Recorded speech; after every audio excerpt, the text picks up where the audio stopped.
दोस्तों, मैं राहुल आप सभी का स्वागत करता हूं अपने YouTube के चैनल पर। जैसे कि कल मैंने आपको जियो टेक्निकल इंजीनियरिंग की गेट एकेडमी की बुक की 5 PYQ क्वेश्चंस करवाए। आज आज फिर से मैं इसी बुक से नेक्स्ट 8 क्वेश्चंस करवाने जा रहा हूं। होप करता हूं कि आपको पिछली वीडियो अच्छी लगी होगी।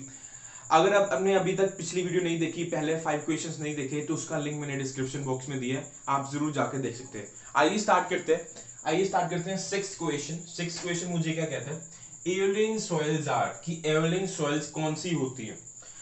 एओलियन सॉइल्स मैंने आपको बताया, कल भी बताया, जैसे एओलियन सॉइल वो सॉइल होती है जो एयर से ट्रांसपोर्ट हुई हो। दूसरी बात, वो फिजिकली वेदर्ड होती है। आइए बात करते हैं। ऑप्शंस की बात करूंगा।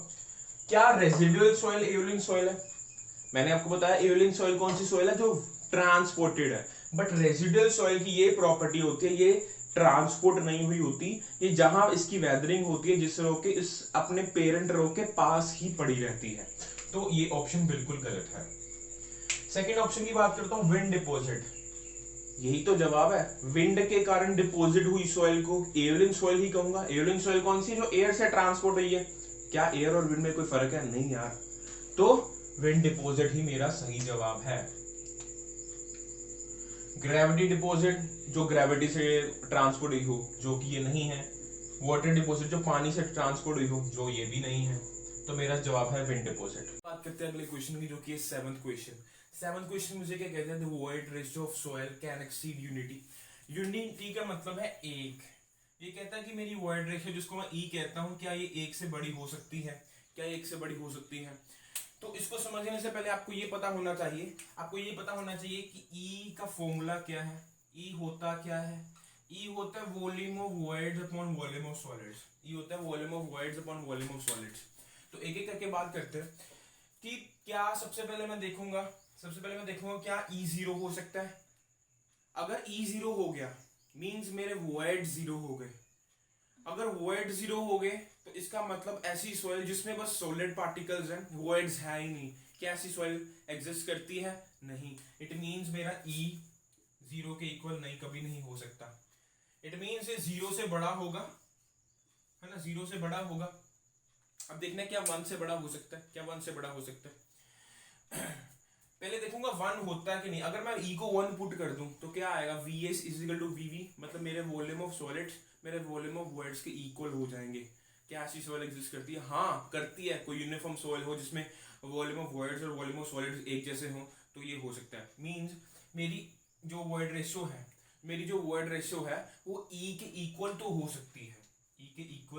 सकती है। अब देखना कि क्या ये ई से बड़ी हो सकती, वन से बड़ी हो सकती है। तो वन से बड़ी देखने के लिए मैंने यहां, अगर मैंने मान लो मैं टू पुट कर देता हूं तो ये आ जाएगा 2vs इजिकल टू वीवी। मतलब मेरे volume of voids volume of solid से ज्यादा बड़े होंगे। Volume of voids volume of solid से ज्यादा बड़े होंगे। क्या ये कंडीशन एग्जिस्ट करती है? हाँ करती है। मींस मेरे जो ई है वो ई वन से बड़ा भी हो सकता है, और बेसिकली ये कहां तक जाता है? इन्फिनिटी तक जाता है। क्योंकि इन्फिनिटी से इक्वल नहीं हो सकता, लेकिन इन्फिनिटी से छोटा हो सकता है। क्यों? क्योंकि अगर मेरे वॉइड रेशियो इन्फिनिटी हो गई तो मेरी वॉइड्स इन्फिनाइट हो जाएंगे, मीन सॉलिड एग्जिस्ट ही नहीं करेंगे। ऐसी कंडीशन कभी हो ही नहीं सकती। तो यस, इसका जवाब है यस। आगे, the soil transported by wind are known as, अभी तो ये क्वेश्चन किया है कि विंड डिपॉजिट कौन से होते हैं? Aeolian soil.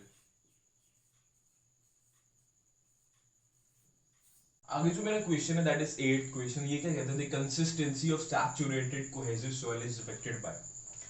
सबसे पहले ये समझेंगे कि ये पहली जो टर्म है मेरी, कंसिस्टेंसी का मतलब क्या है। मोस्टली आप में सभी को पता होगा कि कंसिस्टेंसी क्या होती है, फिर भी एक बार बता देता हूँ।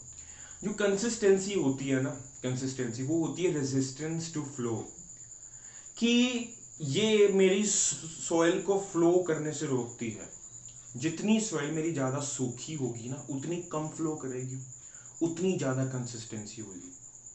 अब जब कोई इंसान काफी कंसिस्टेंट होता है ना, उसको हिलाना मुश्किल होता है। उसी तरह अगर कंसिस्टेंसी मेरी सॉइल की ज्यादा है, वो हिलेगी कम, मतलब फ्लो कम करेगी।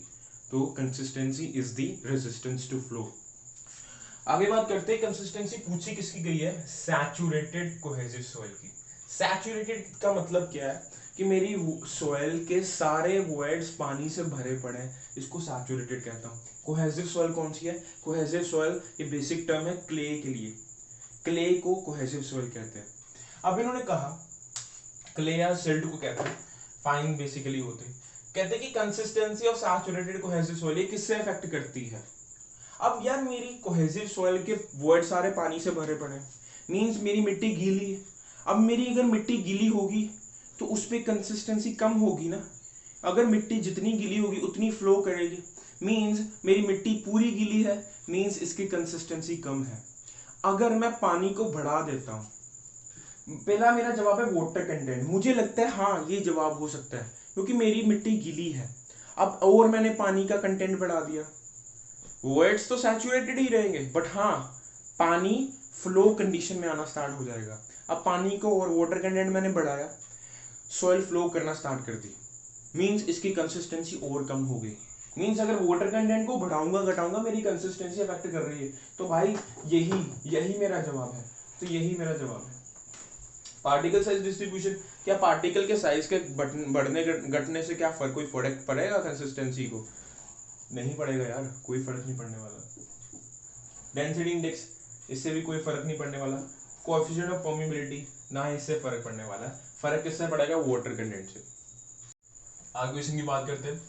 ये है मेरा 10th क्वेश्चन, ये मेरा 10th क्वेश्चन है। ये इसमें क्वेश्चन में मुझे पूछा गया which one is not correct, कि ये सारे रिलेशंस मुझे दिए गए हैं, इसमें से मुझे पूछा गया कि कौन सा रिलेशन करेक्ट नहीं है, मतलब कौन सा रिलेशन गलत है। आइए एक एक करके बात करते हैं। पहला क्वेश्चन मुझे रिलेशन मुझे कहता है E is to n/1 - n। हाँ ये रिलेशन है, ये रिलेशन है। अपनी कॉपी निकालिए सॉइल मैकेनिक्स की या बुक निकालिए, वहां देखना ये रिलेशन जरूर आपने लिखा होगा, तो ये रिलेशन है। मतलब ये मेरा जवाब तो नहीं है बट हाँ ये रिलेशन एग्जिस्ट करता है। सेकंड रिलेशन है gamma saturated is equal to G+E/1 + C × gamma W। जरूर देख लेना, ये भी रिलेशन होगा आपकी कॉपी में। देखिए ये ऐसे क्वेश्चंस करने के लिए ना आपको सारे रिलेशंस रिमेंबर होने चाहिए, वैसे भी रिमेंबर होने चाहिए। क्यों? क्योंकि इस रिलेशन के बिहाफ पे काफी सारे न्यूमेरिकल्स पूछे जाते हैं गेट पे, जो हम आगे करने वाले हैं, तो ये जरूर याद कर लेना रिलेशंस, ये जरूर क्वेश्चन पूछेगा।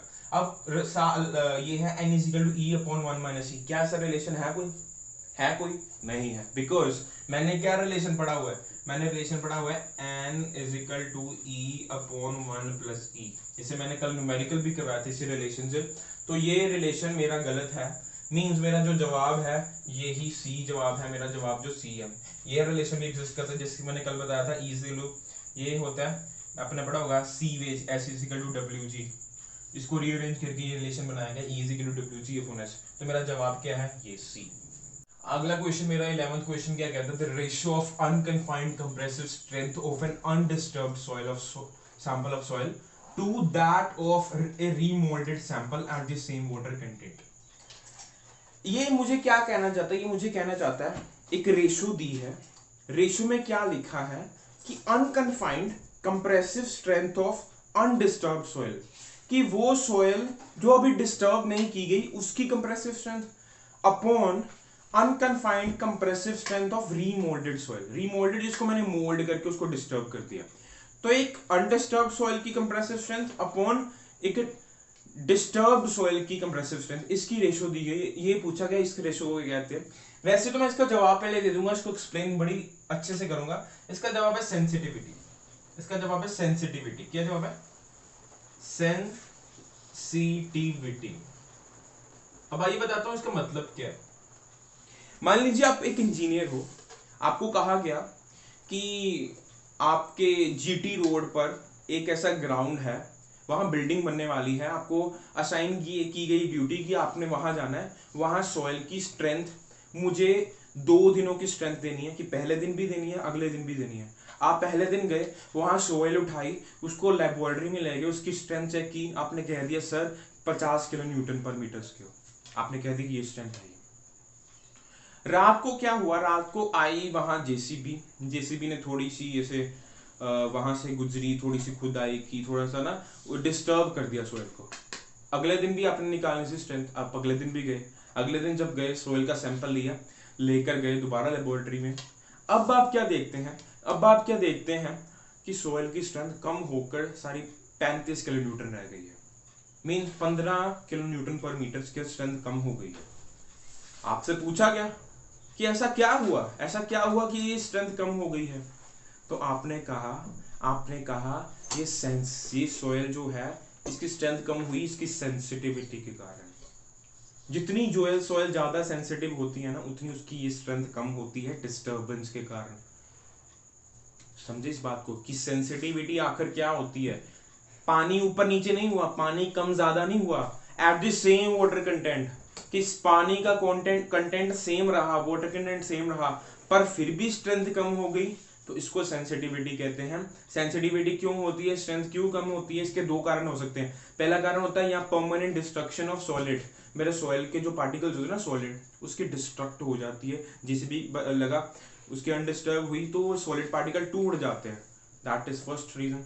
What is my second reason is that adsorbed water, जब सॉइल के जो सरफेस पे पानी एडजॉर्ब्ड होता है ना, अट्रैक्टेड होता है, एडजॉर्ब्ड होता है, उसकी रीलोकेशन हो जाए, उसकी रीओरिएंटेशन हो जाए, उसकी लोकेशन चेंज हो जाए, तो इसके कारण भी सेंसिटिविटी स्ट्रेंथ कम होती है।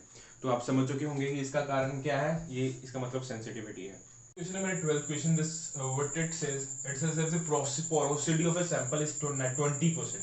अगर सैंपल की पोरोसिटी क्या है, 20%, या मैं इसको कह सकता हूँ 0.2, तो मुझे पूछ रहा है वॉइड रेशियो क्या होगी। आपने मैंने कल वैसे अभी रिलेशन बताया वॉइड रेशियो का, E is equal to n upon 1 minus n, ये रिलेशन था। तो जब मैंने यहाँ पुट किया 0.2 अपॉन माइनस 1.2, तो 0.2 अपॉन 0.8 आया, और E मेरा क्या आ गया, E मेरा आ गया 0.25। नेक्स्ट क्वेश्चन है, आज का लास्ट क्वेश्चन करवाने जा रहा हूँ, consistency index for clayey soil की। क्लेई सॉइल की कंसिस्टेंसी इंडेक्स क्या होगा, इसका सीधा फॉर्मूला है कंसिस्टेंसी इंडेक्स का, ये है liquid limit minus natural water content upon plasticity index. ये सीधा फॉर्मूला आपने याद करना है, यही जवाब है। ये बताता कि मेरी जो सैचुरेटेड फाइन सॉइल्स होती है ना, उसका फील्ड का बिहेवियर बताता है कंसिस्टेंसी इंडेक्स। तो क्या जवाब है, liquid limit minus natural water content upon plasticity index. So thank you very much. आज का लेक्चर, आज की जो क्वेश्चंस आपको काफी अच्छे लगे होंगे, अगर तो अच्छे लगे हैं तो जरूर कमेंट कीजिए, शेयर कर दीजिए और सब्सक्राइब करना ना भूलिए। Thank you.